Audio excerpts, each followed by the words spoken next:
ini kita akan melihat bagaimana pemerintah, rakyat, aparat media, pengusaha licik, dan lembaga hukum akan menjalankan hak dan kewajiban mereka. Akankah negara ini terjerat korupsi atau berjalan adil? Mari kita saksikan.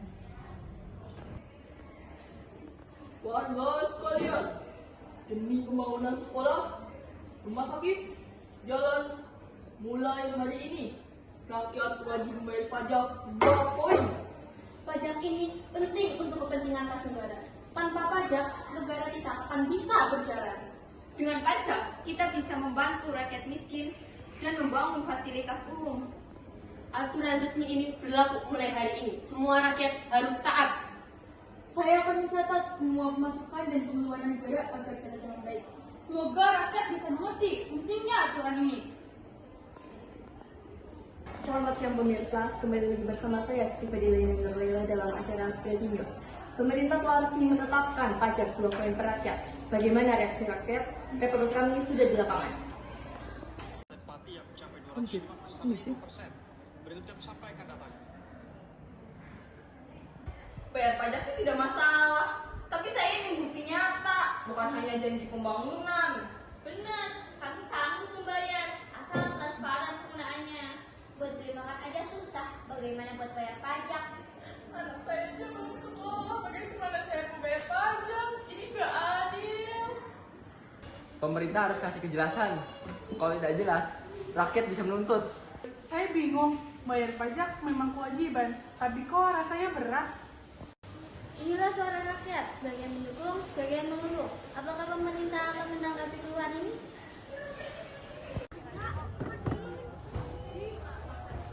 Ini pajak saya, ingat, gunakan dengan benar. Terpaksa saya bayar pajak meski dompet saya tipis. Semua rakyat wajib bayar, tidak ada pengecualian. Pastikan semua proses aman dan tertib. Pemirsa, proses pembayaran pajak sedang berlangsung.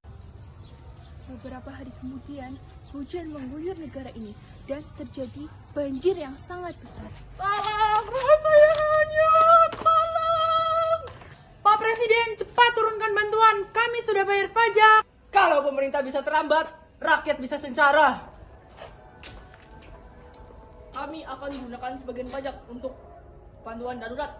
Tim relawan segera bergerak, bantuan pangan dan obat-obatan akan dikirim. Inilah suasana banjir. Rakyat menjerit. Pemerintah berjanji akan segera menyalurkan bantuan. Apakah janji itu akan segera ditepati? Pak Menteri, saya punya usulan. Bagaimana jika uang pajak rakyat digunakan untuk proyek sebelum saya? Pasti hasilnya akan luar biasa. Jika Bapak setuju, ada bonus besar nanti. Jangan khawatir, rakyat tidak akan tahu. Kalau wartawan sampai mencuri tidak enak, saya bisa kasih sponsor supaya berita ini ditutup. Kalau polisi tahu, tinggal kasih amplop, beres. Saya sebenarnya hanya ingin membantu negara. Kalau pajak masuk ke dalam proyek saya, rakyat pasti akan dapat manfaatnya. Baiklah, saya akan pikirkan tawaran ini. Saudara-saudara, kita bersatu melawan koruptor.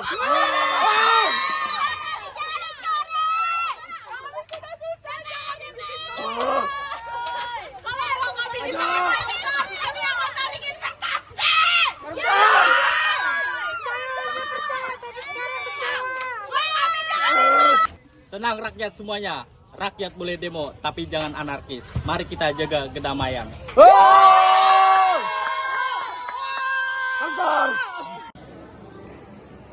Breaking News pemirsa, demo besar-besaran terjadi. Rakyat menuntut keadilan.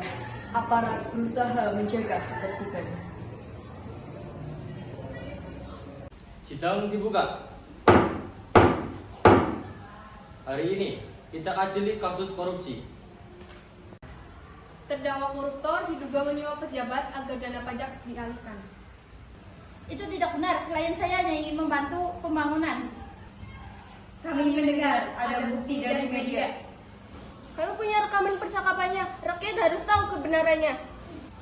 Semua sudah dicatat dalam berkas persidangan. Setelah mendengar semua bukti, ternyata pejabat terbukti menerima suap. Koruptor dan pejabat terlibat dalam kasus ini. Ini pengkhianatan terhadap rakyat. Kepercayaan sudah hancur. Klien saya tidak salah sendiri. Pejabat pun ikut bermain. Berita besar, pemerintah terjerat kasus korupsi. Rakyat semakin marah. Pengkhianat! Kami bayar pajak untuk rakyat. Bukan untuk perut pejabat. Kami tidak percaya lagi dengan pemerintah. Kami terpaksa mengambil tindakan tegas. Negara ini dalam krisis kepercayaan. Saya hilaf. Saya minta maaf kepada rakyat. Negara ini gagal menjaga amanah. Korupsi merusak keadilan, rakyat kecewa, dan kepercayaan hancur. Simulasi selesai, kita sudah melihat bagaimana pajak dikumpulkan, bencana melanda, muncul badan korupsi, rakyat berdemo, media meliput, aparat menjaga, dan hakim memutuskan. Pertanyaannya, apakah negara mini ini berhasil menjaga keadilan atau hancur karena penyalahgunaan?